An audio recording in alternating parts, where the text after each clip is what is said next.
Bonjour à tous et bienvenue dans une toute nouvelle enquête. Aujourd'hui, le Capitaine Flamme est le créateur universel.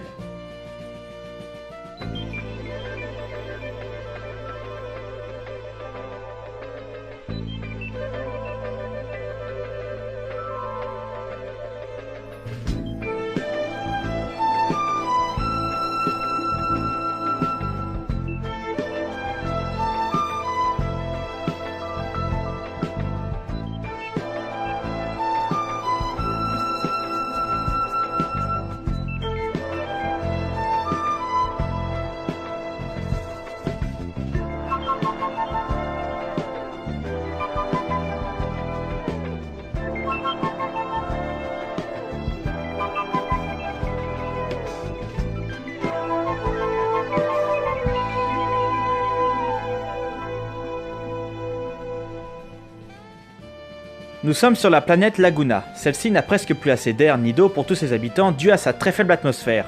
Elle est donc évacuée d'urgence pour ne pas laisser mourir toutes les personnes habitant ici, mais le Capitaine Flamme débarque et leur fait la promesse qu'ils pourront bientôt y retourner car il va trouver une solution à ce problème. Cette solution est la suivante. Trouver le créateur universel qui se situerait quelque part dans la constellation du Sagittaire. Ce créateur peut tout créer, la vie, l'eau, l'air, la matière, bref, absolument tout créer. Et pour y aller, ils vont devoir utiliser un moteur à oscillation, ce qui va les faire avancer extrêmement vite, seulement aucun humain ne pourrait supporter une vitesse aussi rapide. C'est aussi pourquoi ils vont installer un générateur de champ de stase pour qu'ils ne ressentent aucun effet de cette vitesse, comme s'ils ne bougeaient pas. Tout est maintenant installé, ils partent en direction du Sagittaire. Une fois arrivés, leur radar désigne ce nuage cosmique comme étant leur destination. Ils vont emprunter un chemin pour y entrer, seulement les perturbations sont très violentes et se font percuter par un météore, ce qui va endommager le moteur.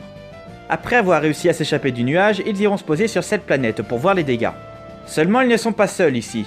Il y a plusieurs métallovores qui viennent dans leur direction. Ils vont réussir à attraper Krag pour tenter de le dévorer, mais juste à temps, Saul et Hall viennent le sauver et vont les faire fuir. Ces deux-là viennent d'Antares car eux aussi ont besoin de trouver le créateur universel.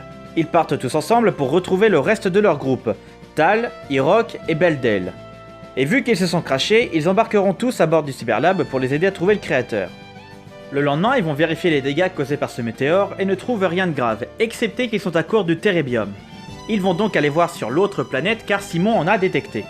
Ils vont faire fondre la glace grâce au canon du vaisseau, puis utiliseront le Cosmolab pour descendre tout en bas. Seulement, il n'y en a pas ici, pourtant le radar en détecte. Mais c'est normal, c'est parce que ce n'est pas ici, c'est encore plus profond que ça. Il y a une porte juste à côté, ils vont l'emprunter et vont découvrir tout un peuple mis en hibernation. En se réveillant automatiquement, ils sont heureux de voir qu'ils ont réussi. En effet, ce peuple les prenne pour des membres de l'équipe des 1000 hommes.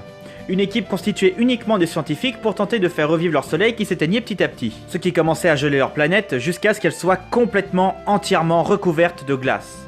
Et qu'en attendant leur retour, ils les ont plongés dans un sommeil artificiel.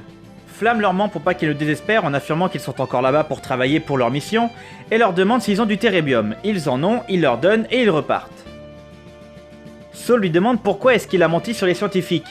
Il lui répond que toute cette équipe ne sont plus que des métallovores qui n'avaient plus rien à manger, et pour ne pas mourir de faim, ils ont dû se contenter de métal. Et au bout d'un moment, ils ont commencé à muter. Les réparations sont maintenant terminées, ils se dirigent vers le nuage cosmique pour trouver le créateur. Mais comme l'autre fois, ils vont subir d'autres dégâts. Cette fois-ci, c'est un trou dans le Cyberlab qui laisse sortir tout l'air. Ils vont tous prendre des casques et Krag va réussir à les sortir du courant. Seulement, ils sont toujours dans le nuage. Ils ne sont pas sortis. À l'intérieur, il n'y a rien. C'est normal. Aucun courant violent.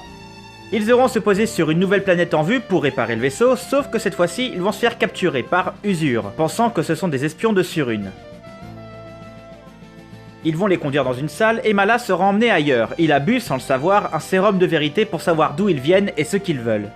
Simon, quant à lui, va partir fouiller un peu partout dans les conduits d'aération et il va entendre des gémissements d'une femme retenue prisonnière qui s'appelle Syria et qui vient de Surune.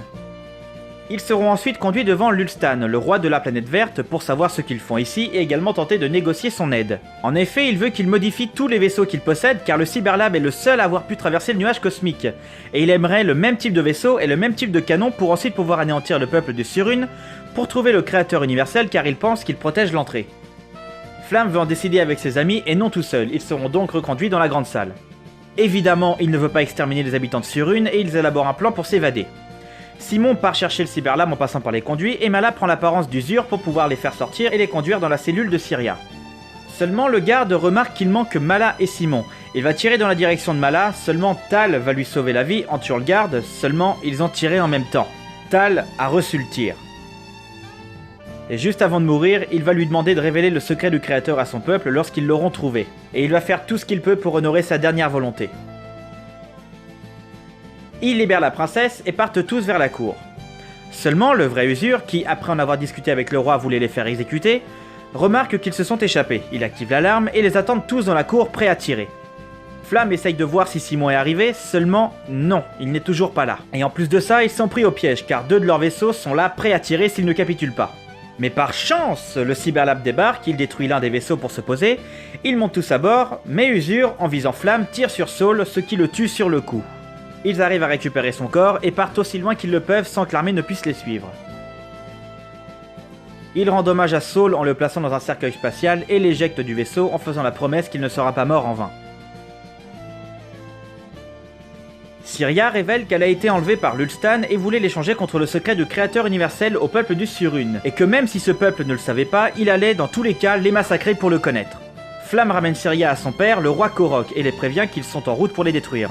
Il leur propose leur aide et en échange, il aimerait trouver le créateur. Seulement, ils refusent ça. Seulement, Flamme n'a pas pour habitude de laisser un peuple mourir inutilement. Il va quand même les aider pour arrêter l'armée de Lulstan et éviter qu'ils ne meurent pour rien. C'est déjà trop tard, ils sont là, et ils ont détruit une des premières forteresses. Ils embarquent tous sur un vaisseau pour commencer le combat. Après plusieurs attaques, Korok tombe à terre et se blesse. Flamme ordonne à Syria de retourner à la base pour qu'il puisse diriger l'armée. Ils arrivent à les faire capituler et exigent de parler à Lulstan, seulement il n'est pas là. Toute cette guerre était une diversion, le temps qu'ils se rendent au créateur universel sans que Flamme ni personne d'autre ne l'en empêche. Ils arrivent à trouver l'entrée et aperçoivent le vaisseau de Lulstan complètement détruit et tous ses hommes sont morts. Seulement, aucune trace du roi. Il a sûrement réussi à passer pendant que ses hommes se faisaient tuer. Ils tentent d'atterrir mais se font intercepter par le garde du créateur universel qui leur ordonne de quitter les lieux sinon il les tuera tous. Ils font semblant de partir, puis reviennent à la charge l'attaquer par surprise, ils le tuent pour qu'il puisse se poser et retrouver Lulstan, qui d'ailleurs est devenu complètement dingue en se prenant pour Dieu grâce à la machine qui peut tout créer à partir de rien, devenir très riche, sauver des vies, la créer, la détruire, bref, il a trouvé le créateur universel. Et dans sa folie, par peur de tout perdre, il va tirer sur le capitaine Flamme, mais c'est Mala qui va le sauver en tuant le roi Lulstan. N'ayant plus rien à faire ici, ils repartent tous de leur côté sur leur planète avec le secret du créateur pour pouvoir sauver leur peuple, et ainsi plusieurs milliards de vies seront sauvées grâce à ce secret. Flamme se dirige vers Laguna pour tenir sa promesse, et tous nos héros repartent dans l'espace pour vivre de toutes nouvelles aventures.